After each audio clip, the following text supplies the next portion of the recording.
trying out Hey, what different is good? moves What is today. bracking? It is your boy, the DJC, aka Budget going the for Don Juan today. Carlos, and we're here for another video Instead of on going DJ's Trinity, I'm gonna go Destiny Destiny. channel. What is up? Okay, Today's okay, I video feel you, is I going feel to you. be an overall guide Because on Destiny 2. There's about 6 different aspects to this video, to 6 different parts to it that we're going to be going in depth to and really trying to bring information to the different parts of the game. So this video is really meant for both veteran players and new players alike. There might be some things that everyone might not know about this game, and this is going to be a pretty hefty video on like the different parts, what to look at, different aspects to work on in each individual section. So there's 6 sections, 1 being gameplay, 2 being light level, 3 being build, 4 is stats, 5 is exotics, and 6 is mods. So there's gonna be a lot of information to be had in this video. So one thing I just want to let you know that this video is more so going to be like a podcast, so you can just have it on in the background. You don't have to. The gameplay is not as important, but if you want to watch me play the game, that's cool too. You can do that. But there's just going to be a lot of information being thrown at you, so you might need to buckle up. And like I said before, all the different parts that you want to look at will be available to you. I should have put it on the screen by now, or you can go into the description and you can get the timestamps for there. With that being said, I hope you guys enjoy the video. Don't forget to hit that like button, hit that subscribe, and if you're not already subscribed, you should definitely go hit the subscribe button because there's a lot of content coming to you guys, and I'm gonna catch you people at the end of the video. Alright, cool. So getting into the first part, we're gonna be talking about gameplay when it comes to Destiny 2. And this is probably the most basic. So I have gameplay as number 1 because it is the most basic function of the game, and at the same time it probably has one of the highest depths to it when it comes to actually like learning about Destiny 2 at any level of gameplay, whether you're a new light player starting to learn the game, or a veteran player that is learning new subclasses, new intricacies within your own subclass, and just within the game itself. Because honestly, when it comes to gameplay and like learning this game, there is a large burden of knowledge. And what I mean by burden of knowledge, it can feel at sometimes, if you're like a new player, if you've never played this game before, where the game is now, there can be quite the overload of information. Because you figure there's 3 classes: Warlock, Hunter, and Titan. Each one of those classes have 4 elemental typings: Stasis, Solar, Arc, and Void. And each one of those subclasses, those elemental typings, excluding Stasis, have 3 individual subclasses within themselves. So that we're totaling about 30 subclasses in the entire game, and having a new player, not only is there 30 subclasses in the game, but there's also all the different weapon archetypes, all the different guns, different enemies. If you just get kind of thrown into a game, especially into a high-end activity, it can be very much a turn off. But that's exactly why the gameplay aspect of the game is it's the most important and the most basic.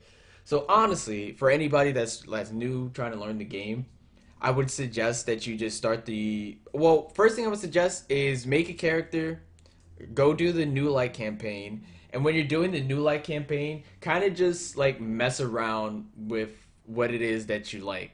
So if you starting a New Light campaign, it's like, oh, I'm trying to see what Solar does. Like actually like sit down, read what each of the Solar subclasses feel like, or see what they do, read what they do, see how they feel, and kind of just like run around for a couple hours and just experiment with just playing the game with that subclass. And you're not even locked into any one.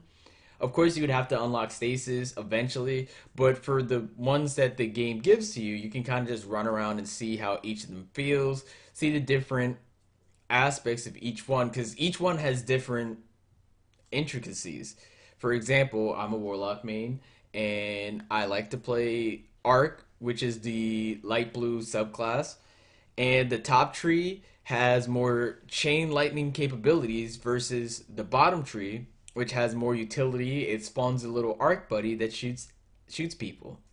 So you kind of just like walk around and you feel which one you like the most. And for me personally, it's bottom tree arc because I like arc souls and I like my rift coming back, lasting longer, and it comes back faster as long as I'm near teammates. So there's like it's like stuff like that gets lost in the sauce, especially since you're new and there's just and if you're new and you're playing with friends, they kind of just chuck you into activities. You can kind of get easily destroyed and dumpstered. But you really, but if you just like sit down and like I said again, sit down and you do the new light quest, you can actually learn quite a bit about like what is your playstyle, what it is that you want to learn in the game, and the different aspects of the game. And even if you don't, if you make a character and you don't like it, the other thing I would suggest is play one class for a couple hours, 1 or 2 hours, and then make a new character. Go back to the change character menu, create a new one, and play like a warlock or something. And once you finish experimenting with warlock, create a titan.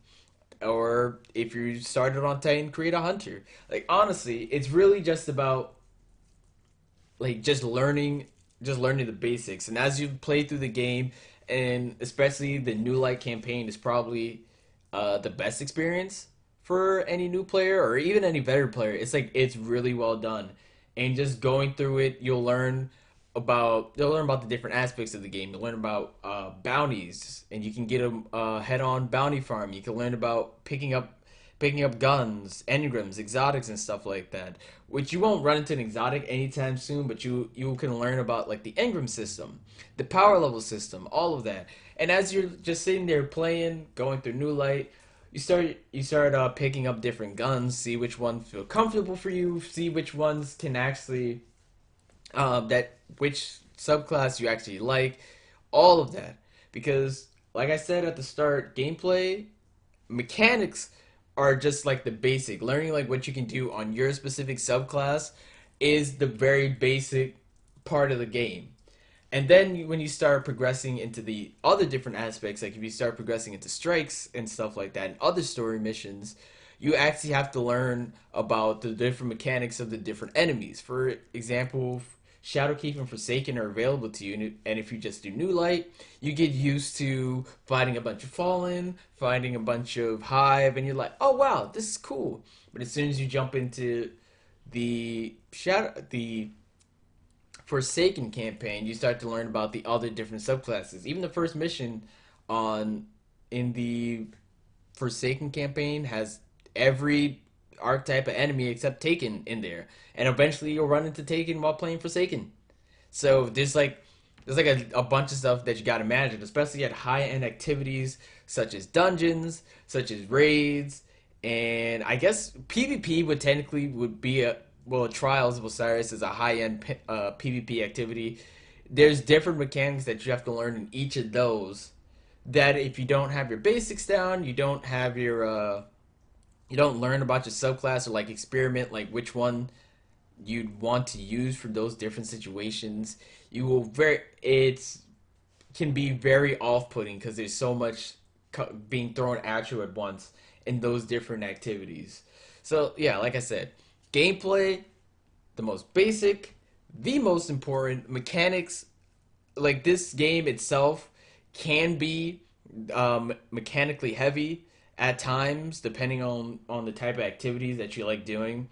But it's always good to just like learn about every subclass so you know what every subclass could do and expand your knowledge on the game so that whenever you do something, any activity in the game, whether you're playing PvP or you're just running around doing strikes for a couple hours, you can actually sit down and learn and have the ability to like acknowledge the different stuff that each subclass does, and how you personally would fit in to that team, that fire team, and actually having you get success in any activity that you want.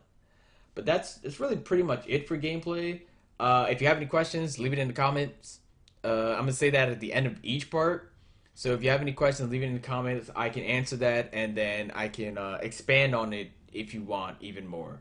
But with that being said, we're just gonna move on to part two. So in the next part, we're going to be talking about light level. Now, light level is probably the easiest part of this game for new players and veteran players, like just learning how to power level and learning how to just like skyrocket your power so that you can be the strongest you can be all the time. Now, the one thing that I'll mention about power level and why it's so easy is because this part of the game is honestly the most passive part. So as you're progressing through the game, you'll notice blues will drop, purples will drop, like a bunch of armor and stuff is going to drop.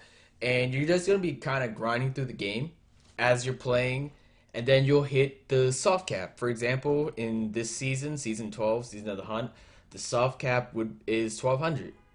And then you have your next cap, which is 1250, which is the hard cap. And then there's a third cap, which is the pinnacle cap, which is 1260.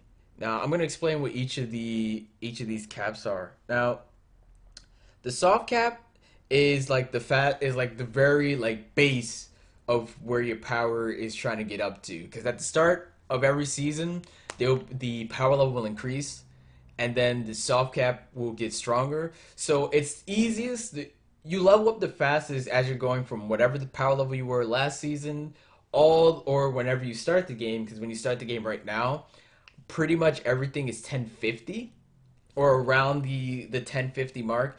It'll juice you up. Getting to 1200 is the easiest. You'll get juiced. Literally playing the game will give you rewards, will give you everything, and you will skyrocket into the soft cap, which is 1200. The one thing I'll note is even with the older campaigns, an example Forsaken and Shadowkeep, the all of the legendary armor and weapons for those specific campaigns that come from those campaigns are power capped.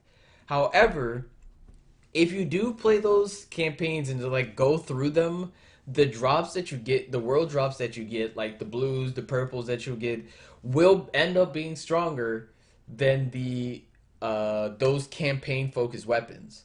And that's how it'll help you level up even faster.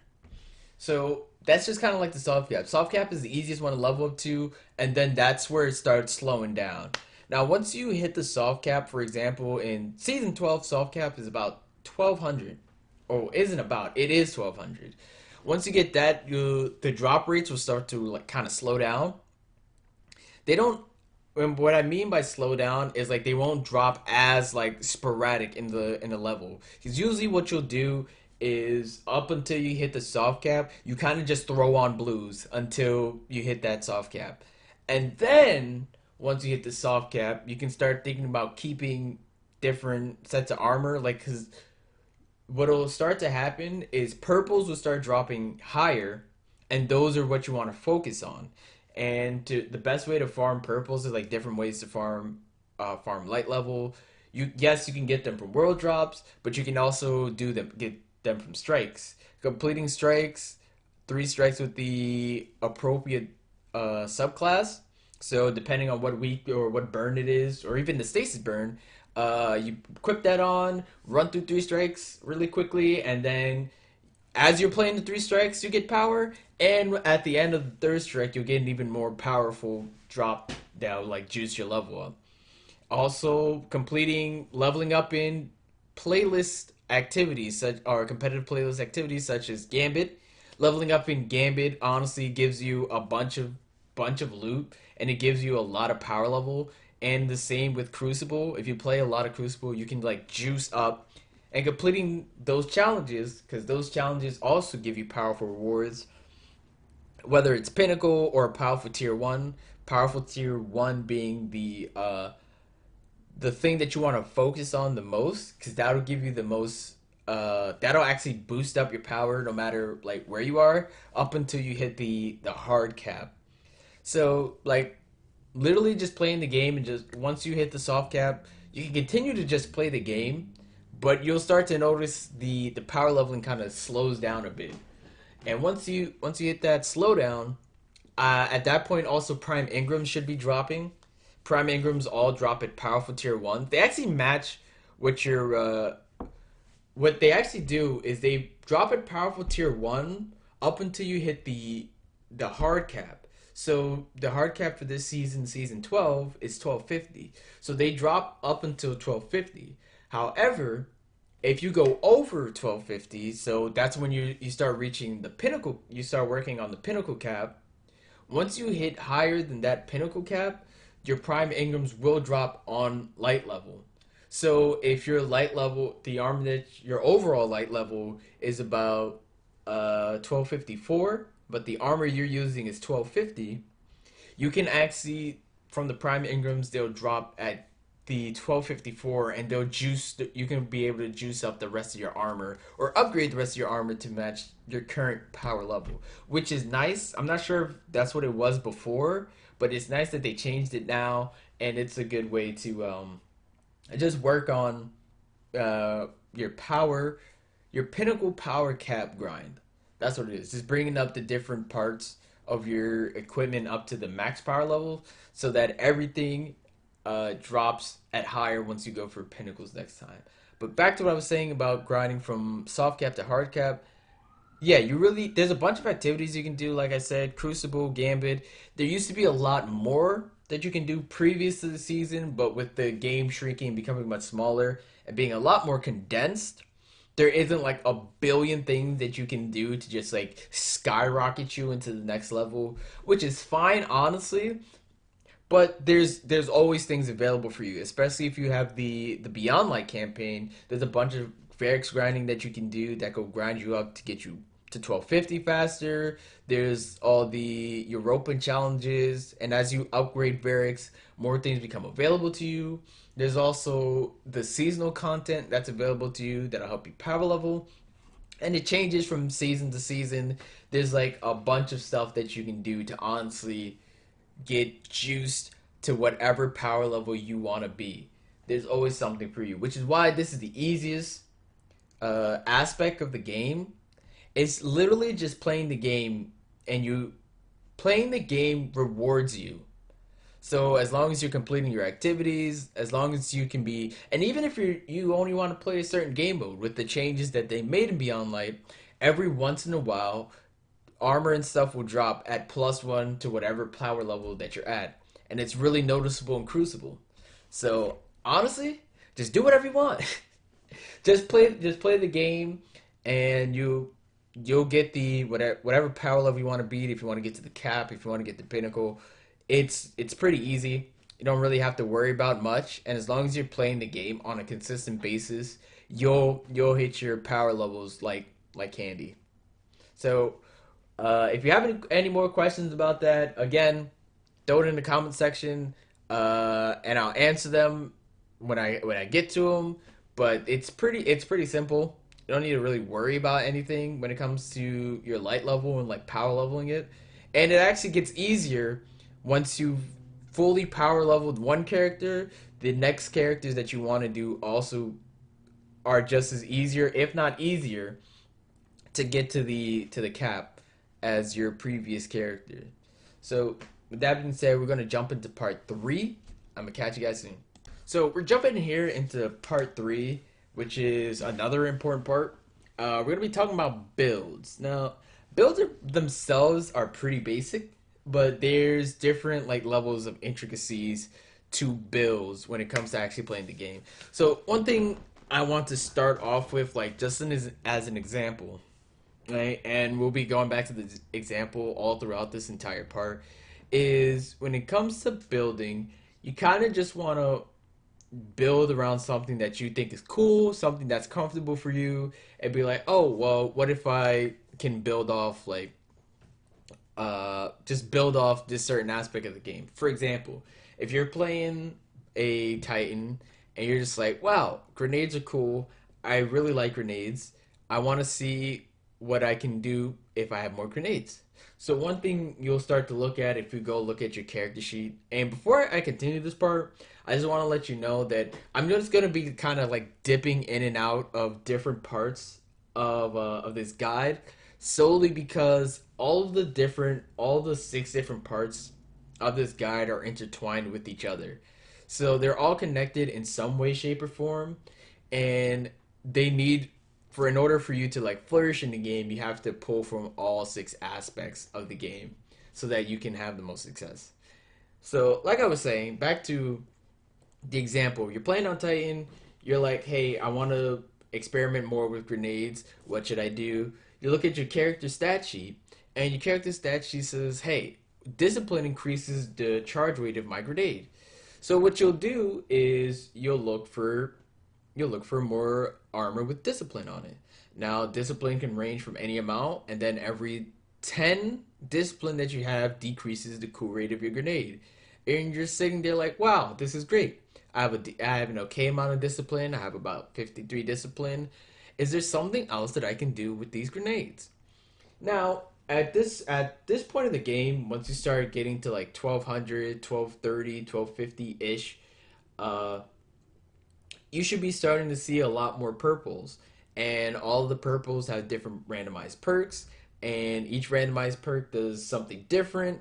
But if you're looking for a grenade build, you'd be sitting there like, hey, well, if I'm trying to do a grenade build and I see that there's this purple shotgun that has demolitionist, and you look up what demolitionist does. Demolitionist gives you 10% of your grenade energy back on every kill. You would like start to build towards that. So and demolitionists can drop on like really anything. Sometimes they'll drop on kinetics, sometimes they'll drop on specials, but you're kind of like you're kind of focusing your build on just like, well, I'm doing a grenade build, so this is what I want to do. And builds are builds are probably the easiest part of the game, right? If we complete that last example, you're building a bunch of discipline, you get a gun with demolitionist, you can be like, all right, that's good, that's what I want to do, and that's what I want to rock with. I'll bring another example when it comes to building. It's you pick a gun that you're comfortable on. So, for example, me personally, I like pulse rifles. Pulse rifles are cool. They have a lot of range to them. They do a really hefty amount of damage, and you can kind of get away with them at any range depending on the art class of the pulse rifle. But one thing that pulse rifles don't do as well is close range engagements.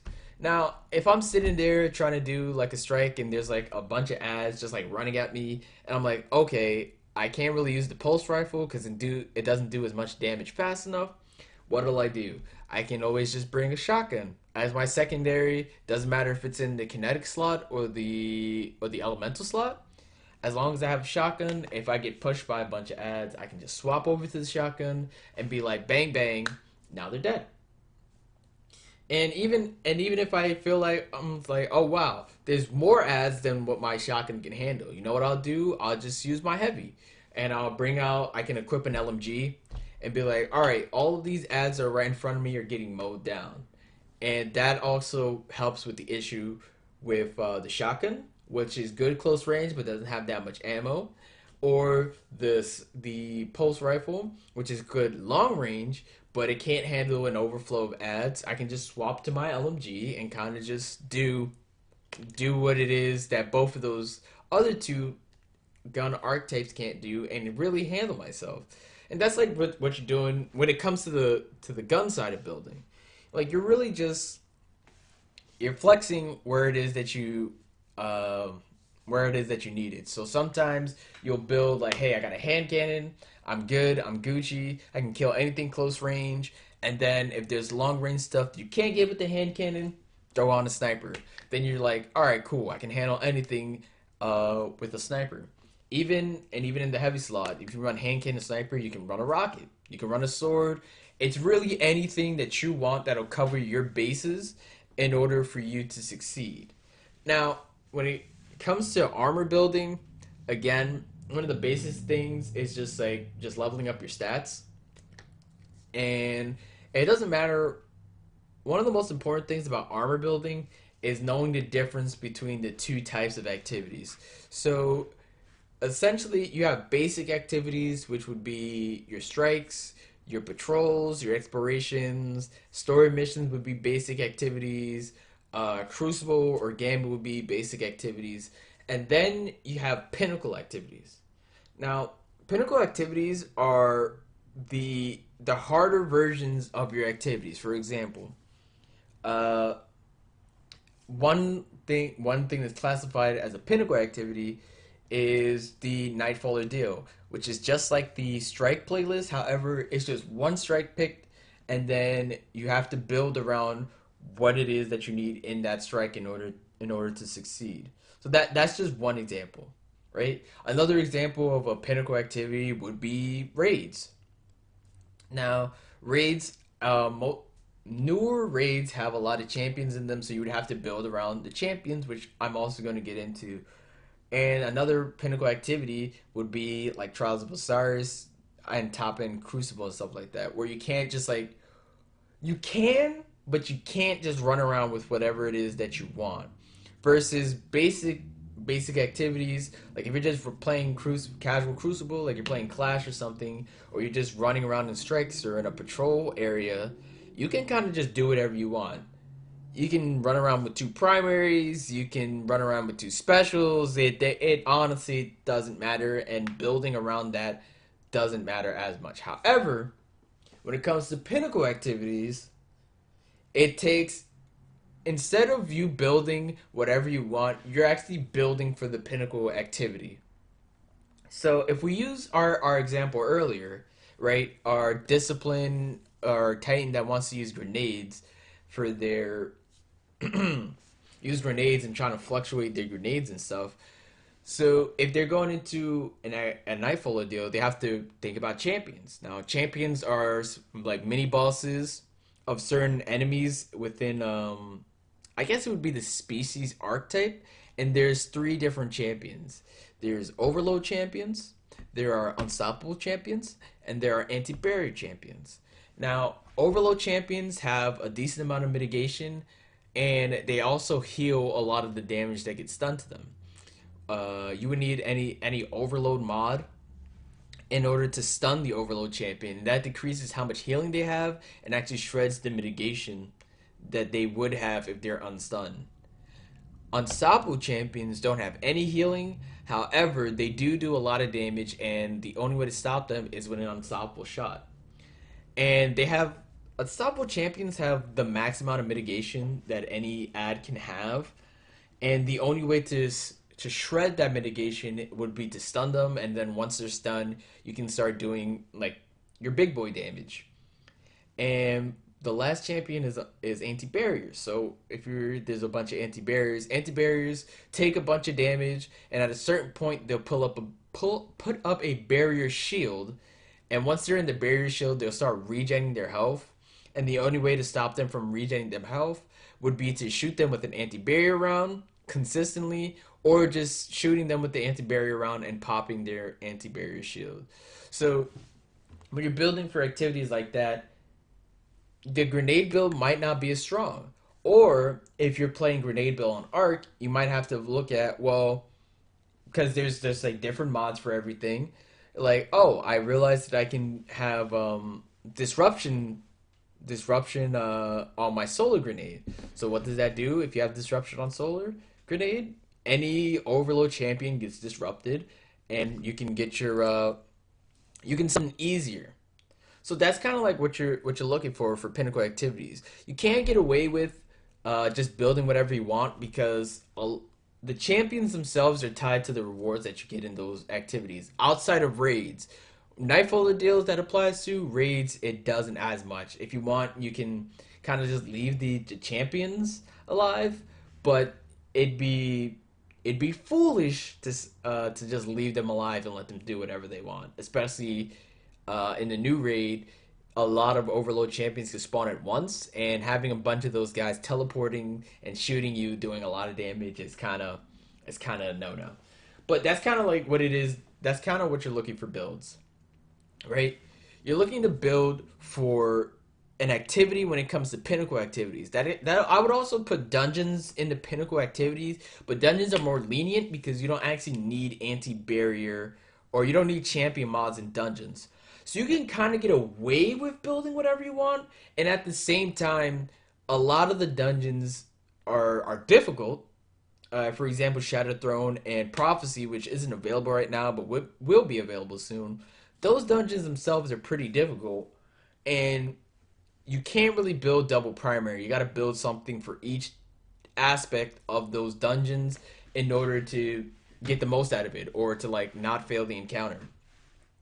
Versus when you're building for pinnacle activities such as like a nightfall, your rewards are tied to those champions. And if those champions don't get defeated, either you're losing out on possible exotics or you're just getting reduced loot from the possible loot pool. So that's kind of like what you got to consider for building. It's not difficult. However, one of the great things about building in this game, or learning different builds, or looking into different aspects of this game, is there are some things that you will experiment with and try and test out to see like, hey, how does this work with this, or how does if I have this mod on, how would it affect this other mod that I have equipped? It That kind of stuff is the fun part of building because you'll find out like different aspects of your builds actually like flex and do crazy amounts of stuff that you didn't expect before. For example, my Monte Carlo Stasis build on Warlock is honestly a crazy insane build, and there's different versions of that base build, but I just was experimenting with stuff. And as I was experimenting, I found that, hey, I could generate a bunch of super energy for doing absolutely nothing and just playing the video game with Monte Carlo and something else. But that's kind of like, as you play the game and as you learn more about gameplay, learn more about like light levels and getting all your stuff like grind it up. That's the kind of stuff that you get to experiment with builds. And I know it's like, well, wouldn't builds be in like later on in the list? Not really, because builds are basic. Builds are more important than your light level, but at the same time, they're pretty basic, and you don't really need to. You can just build a basic build, and as long as you have all your bases covered, you can kind of get away with it. And when it comes to building, you can fluctuate and have higher skill caps when it comes to like actually building your armor. So that's really it. Again, if I always say this at the end of every part, if you have any questions more about builds or anything like that, I have some build videos up, and more build videos are soon to come. So if you want more builds, you can check out the ones that I already did. And if you have any questions about building itself, you can just leave it in the comments, and I will try to take care of that as soon as I can. So with that, we'll be going into stats, which is part 4, and I'm gonna catch you guys in a second. All right, cool. So we're back, and we're here for part 4, which is another important part, which is dealing with your stats. So your stat sheets is your it's kind of like I said earlier, I mentioned earlier in the video, it goes hand in hand with like other parts of the game. So your stats go hand in hand with your build. However, why stats is in a different section is because there's so many different parts to actually building a stat sheet in this game.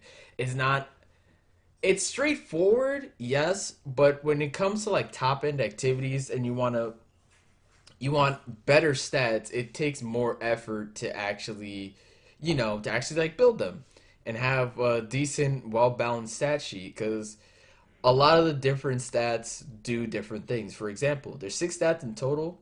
You have one is mobility, which increases your movement speed, your jump height, and I also believe it's your strafe ability. Resilience is how much damage that you can take and how much extra shield that you get, how much bonus shield reserves you get. Then you have recovery, which is how much you can regen and how fast you regen. Like how fast does your regen come off cooldown if you take a bunch of damage and you don't take any damage for a little bit, how fast it goes and all of that. Then there's your discipline, how fast your grenade recharges. Then you have intellect, how fast your super recharges, and then of course you have strength, how fast your melee ability charges. Now, one of the things about like stats and like your stat sheet is there are mods, again, all the different pieces of this video go together. There are mods that do increase those stats, and in fact, with the introduction of Beyond Light, there's miniature versions of those mods that don't cost as much, but they give you half of the benefit. Excuse me, they give you half of the benefit of like a what a full stat mod would give you. But the thing is about stats and building, it's like you're focusing your stats down into one, not even one.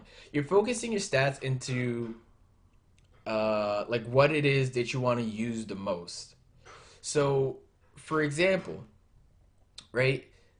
Actually, different for yeah, this is part of the example. Different stats affect different aspects of each subclass. I mean, not of each subclass, of each class.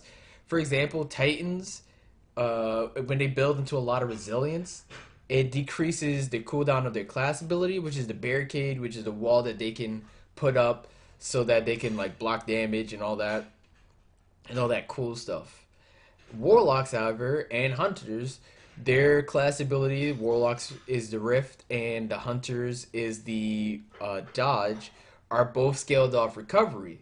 So high recov builds give Hunters and Warlocks their class ability back, their role in Rift respectively, versus Resilience for Titans, which gives Titans their barricade back faster, respectively. So whenever you're building and when it comes to like stats, you kind of want to focus on that different part. So if your build is around like, if you're a Titan, for example, and your build's around punching people, you would your stats should reflect that you want to punch people a bunch. For example, if you're running like Bubble Titan, you know that punching enemies reduces the cooldown of your melee ability, and killing them procs health regen. So you would build into a bunch of strength. So having a decent amount of strength would be like 63 strength on your build, or yeah, 63 strength, 70 strength, or if you really want to go all out for it, you can have 100 strength in your build. And then if you have 100 strength in your build, you know that your melee abilities cooldown is like, I don't know, like 60 seconds or something like that. But there's also other aspects that you can build into to make that cooldown go down, which is again another part of building. You would put on Monte Carlo because every hit from Monte Carlo reduces your cooldown ability by 1 second. So it's and stat building is important because you can focus into one stat. However, if your other stats are lacking, you can't. That one stat that you have built in is like your only crutch. So you kind of want to build an overall stat sheet that's really balanced. For example, my stat sheet currently right now is looking like 30 mobility. I don't really use like need to run fast or like jump into the air higher. So I don't have my mobility that high, but I do have 54 resilience, which specking into resilience and decreases the amount of damage I take and increases my shield. So, for example, in Nightfalls and that pinnacle activity, when arc damage is increased by like a billion, the extra resilience that I spec into lets me live a curse draw right to the face. Which, if I had less resilience, I wouldn't actually be able to live a move like that. And then, for example, then after that, my recovery is 100 plus. I have 100 plus recovery so that whenever I get into a fight and feel I need to run away and regen, I can regen quickly. And at the same time, whenever I need it, I can always have my my healing rift. I always have my healing rift. There's really not much downtime that my healing rift is down because it's at 100 recov. It is a 43-second cooldown versus my next stat, which is discipline, which is also at 100, and my grenade cooldown is a minute. But there's different aspects that I use the grenade for that I don't use the the healing root for because they do two different things whenever I build something. But I maintain that 100 recovery, 100 discipline. So I always have a nade whenever I need to clear out a bunch of ads and I don't want to use heavy ammo or something, Or if I'm ever in danger and I really need to heal up, I can just cast Rift whenever I want and not really be in danger when it comes to that. And then if we go down my stat sheet some more, I have 16 intellect. And then this is where I talk about like having a a more balanced stat sheet is nicer. 16 intellect, it takes like 5+ minutes for my super to come up, which, you're just like, well, that isn't that great at all. Like, well, you don't have that much intellect, and that's fine. However, the way that I play, the way that I build, I can circumvent that I only have 16 intellect. I want to use the intellect to just charge up my super at the very end, but other parts of my builds usually offset that I don't have that much intellect. For example, my stasis build. I keep bringing back the stasis build, but it's one of the builds that I'm more proud of, and I can get super energy out the butt, and the lack of intellect that I have doesn't really matter.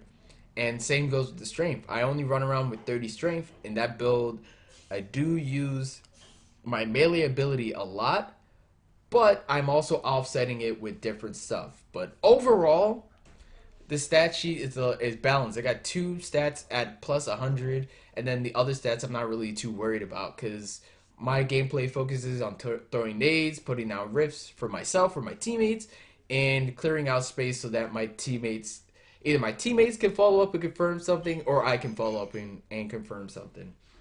And that's really what you want to focus on builds. It is pretty easy. I wouldn't say it's easy. It's easy to get one stat in 100. The harder part of stat building comes when you try and go for multiple stats in 100.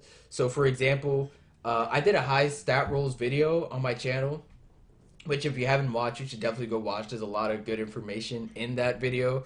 But one of the good places that you can farm, like high stat rolled armor or like armor that has two really good stats, would be dungeons. Anything that drops pinnacles, Iron Banner is another good place to farm those armor stats from.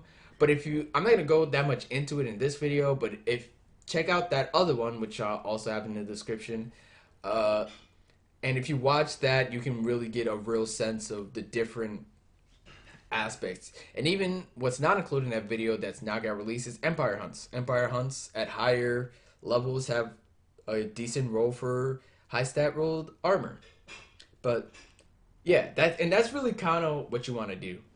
At first, I would suggest you focus on getting one stat to 100, and then once you get one stat into 100, you can start to look and try and like build around having other stats being plus 100 or not. You don't need all of them plus 100, which is like impossible, but you can have a decent amount of them like really stacked up really high. So that's pretty much it for build for like stats. It's there's like a bunch of build. I'll say this: build to like what it is that you want in your build. So if you're going for melee builds, build strengths, build anything that would support that, and build that way. And get to 100 in that stat. And if you want to flex it to something else, you can do that. But the basics for stat building your stat sheet is you focus on one stat all the way, and then you can build anything else later. That's pretty much it. But with that being said, I'm gonna catch you guys in the next part. All right, cool. So we're here on part 5, and we are talking about exotic armor, exotic weapons, all that cool jazz, which is probably the easiest part. Exotic, honestly, is the why it's number 5 is because it's really like really important. Like the importance of exotics is like super high, but it's also the easiest once you get parts 1 through 4 down packed. Because once you start going into exotics, you kind of just want to use an exotic that feels good, feel good for you, and that can be a plethora of exotics, honestly. And exotics more exotics flex more towards your playstyle. And the thing about learning exotics is you have to know which exotics are like really good, really A tier exotics and which exotics are not that great. And also like which exotics go where. So I'm gonna use the example of Well of Radiance, which is the easiest way for me to explain this to you. So with Well of Radiance, it's the Warlock Middle Tree Solar Super, where you put down a Well of Radiance and you kind of just give your team mitigation and increase and 30% increased damage, I think. So I think it's about 30%. So when it comes to picking exotics, and we use Ball of Radiance for example, there's a plethora of exotics that you can use. One example of an exotic that you can use is Phoenix Protocol, which some might say is arguably the best uh, Well of Radiance exotic that you can use, because as long as you're in the well, yourself and allies generate more super energy for you up to 75% of your next Well of Radiance. And that's like, wow, you just used your Well of Radiance and it's already back? That's great. That is fantastic.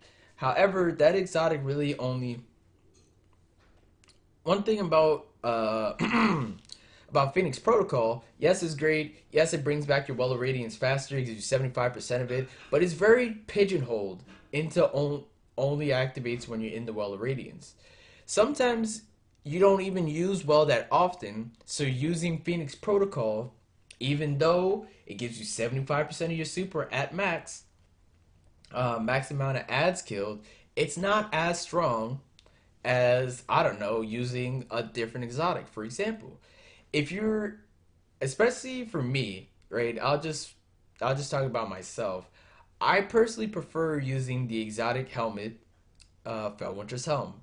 Felwinter's Helm on any charged melee kill, so any melee ability kill.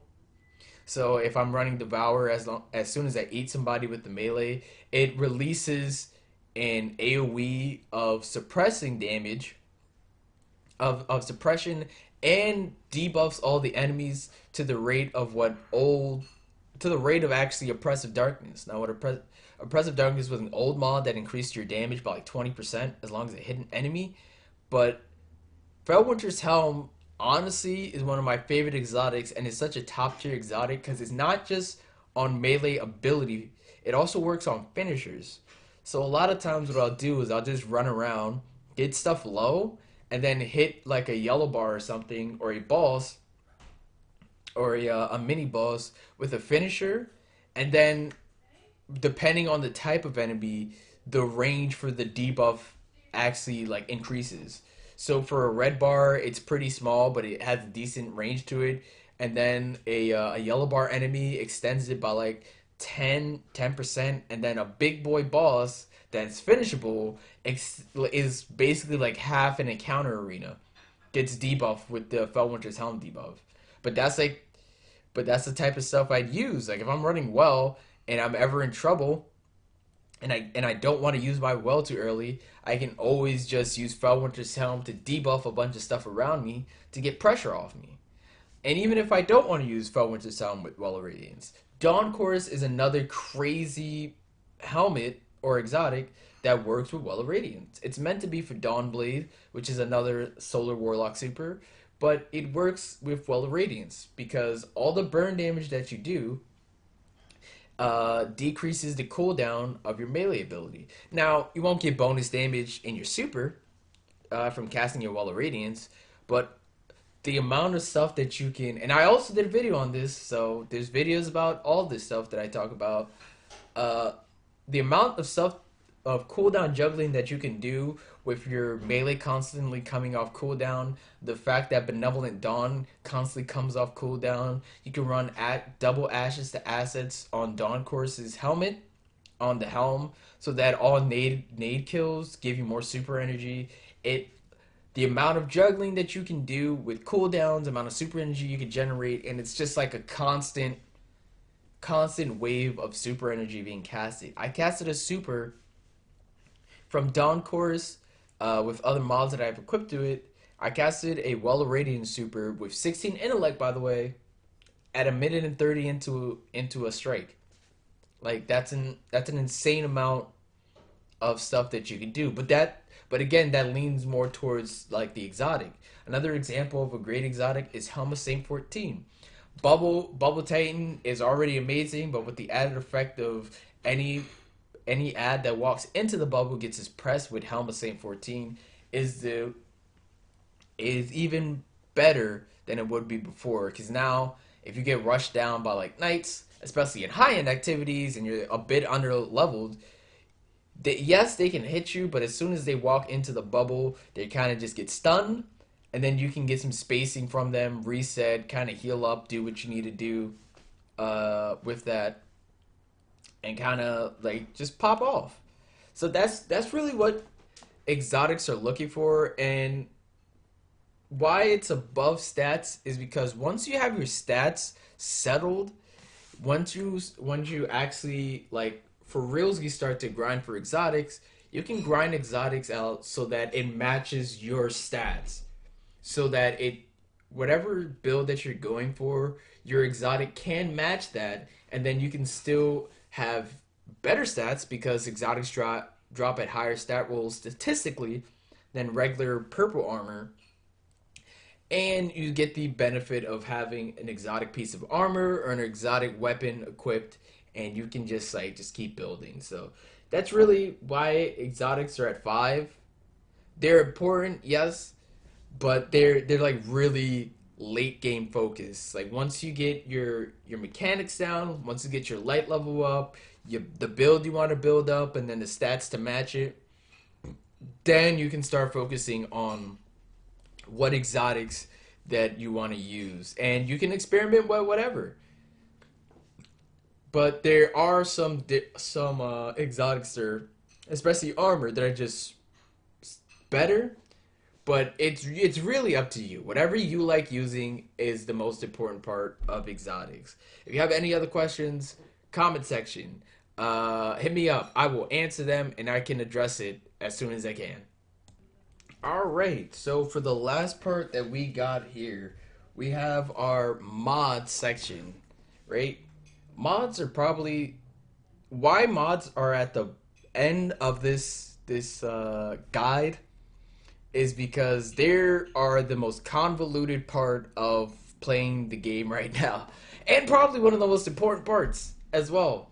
Because once you get your exotics, once you get your stats done, once you get your build done, your light levels up, and your gameplay is down packed, mods honestly take an amazing build and straight up just break it.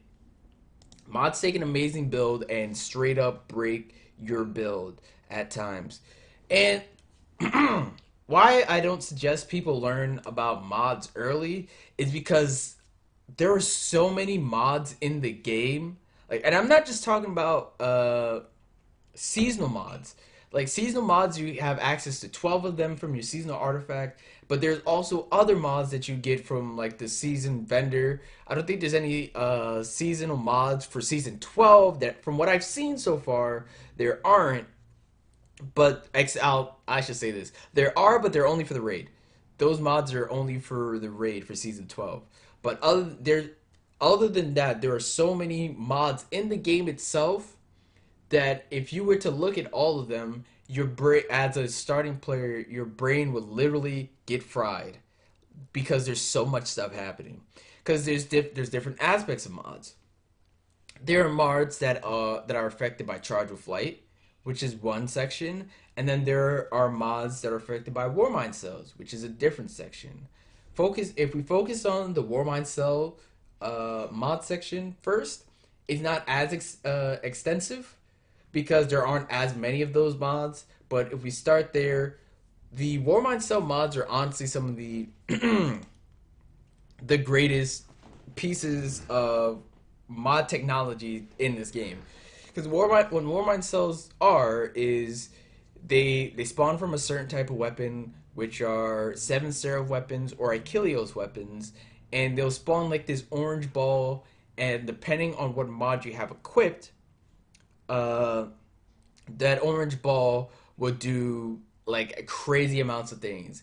It can concuss enemies, it can knock enemies up into the air, it can suppress a group of enemies, it can increase your damage by like 30%, it can last longer, it can explode and do like about 50, now I wouldn't say 50k damage, but it can do a hefty amount of damage, and if it explodes, it can spawn more war mine cells. This Warmind cells are probably one of my favorite mods to play around with, and the reason why I don't use them as much is because when you're running stuff like strikes and junk with a bunch of random people, a lot of those people just end up blowing up your Warmind cells and kind of just foregoing your build, and you can't get to experience your Warmind cell build because cough cough, they're all gone because teammates are like, "Oh, war mine cell," and they just start shooting it and blow it up. Which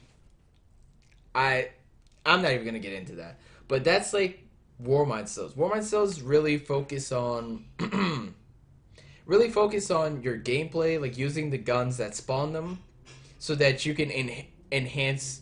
Think about it like if you're doing like a lead, like in a MOBA. War mine cells allow you to get an advantage, and if you use them properly, it legit snowballs your advantage even more. So, like for example, one of the old Warmind Cell builds, which again I made a video about this. I made like a mini docu series about Warmind Cells, which you should go check out. One of those builds that I used to run was a solo Warmind Cell build, which when they explode would have all enemies burn, and any enemies that died to the initial explosion have a chance to spawn more Warmind cells. You can kind of, and even in Gambit, what you would do is you'd spawn a Warmind cell, blow it up, clear half of the arena, and then more Warmind cells would spawn for because each enemy defeated has a chance to spawn another Warmind cell. Like it was crazy. Warmind cells are honestly some of the best mods that you can get, but the only thing that you would have to deal with is teammates shooting your Warmind cells when they really shouldn't be because they didn't spawn it. But that's one thing. The other side of like mods, seasonal mods and stuff like that, is the Charge of Light mods. Now, Charge of Light, initially when it was released back last year in Season of Dawn, was garbage. It was garbage. It wasn't until later on in the expansions, like Season of Arrivals, is what made Charge of Light good. Now, what Charge of Light is, it's a buff. So there are different aspects of the mod that of that specific mod archetype that give you different things. Like for example, uh, solar. So there's let me run it back. The There are mods that when you pick up orbs of light, you become charged with light. There are mods where if you rapidly defeat enemies with a certain weapon, it gives you charge with light. There's also you can finish enemies and it'll take a tenth of your super and you become charged with light. There's like a bunch of different stuff that you can do to get charged with light. Now, once you are charged with light, there are other mods that function that consume a charge of light stack in order for it to activate. For example, there is a mod which is probably one of the best charge of light mods that's out there, that is Sheltered by the Void. Sheltered by the Void consumes all your stacks of charge of light, and for a duration, you have 50% damage mitigation from all sources. So as soon as you hit critical is when your shield gets broken, and then your red bar starts appears. At that point, you get 50% damage mitigation, and a lot of times that 50% damage mitigation really makes so much of a difference that in a spot where you would have died normally, you get saved because of the damage mitigation. And one example of that mod is in Prophecy, which is the dungeon, which isn't available right now. But if you want to see myself and the homies clear that, go. You can look it up on this channel. That mod with all of the taken hobgoblins shooting at you, you kill them, they shoot the axion darts, the night spraying fire everywhere. You'll get in danger a lot. But with the Charge of Light mod that you get Charge of Light when you pick up an orb, you can I shouldn't say you can play more reckless. However, if things go wrong, protective light can save you in those situations, especially if you're in a boss DPS phase and you get hit by something right at the very end. You can protective light at the cost of 10 strength can straight up save your life, and you can continue your flawless run, or you can just continue, setting up for your team or doing whatever, right? But it's a great mod to have, and you can get it from Banshee, and you can grab it from all the mods you can actually get from Banshee. I should have mentioned that earlier, but that's like another thing about mods, about seasonal mods and stuff like that, and why they're so important is because of stuff like that, right? If you get used to having protective light at the very start of the game and just like ah ha ha, well, at the start of the game you won't be able to put it on because either don't have it or the blue armor doesn't have seasonal mods, so you can't actually equip it. Uh, but getting adjusted to that before you actually learn the game uh, instills like bad habits in you and all kinds of shenanigans, which is why mods is last, because again, like I said at the very start, they can make a great build and break it to make it even stronger than it was before, or it gives you that extra bit of comfortability, especially in Crucible, because what you'll see is a lot of people run powerful friends, which gives you increased mobility, which you don't even need to be charged with light with. It just gives you mobility. And then there's the other mod, which is Radiant Light, which the secondary benefit just straight up gives you 20 strength. So there's your charge of light mods are important because they affect your build. They affect, some of them affect your stats, and even seasonal mods, the ones that you get from the seasonal artifact, can can really like make your build even better. For example, a lot of the anti-champion mods are on the seasonal artifact. So you would have to build your seasonal artifact, spec into as many of the anti-champion mods as you want. Usually, it's best if you go for all five, so that when whatever archetype that you need, you can just swap to that and then have your anti-champion mod available. But you would need that, and then when you get later on into the seasonal artifact, there's stuff like Berserk, which when you get out of your the amount of super kills that you get in your super, once you get out of your super, you get a damage boost for a certain time frame, which is crazy. By the way, the amount of damage that you can do, and especially again with Dawn Chorus, and then I like to use it with Bottom Tree Dawn.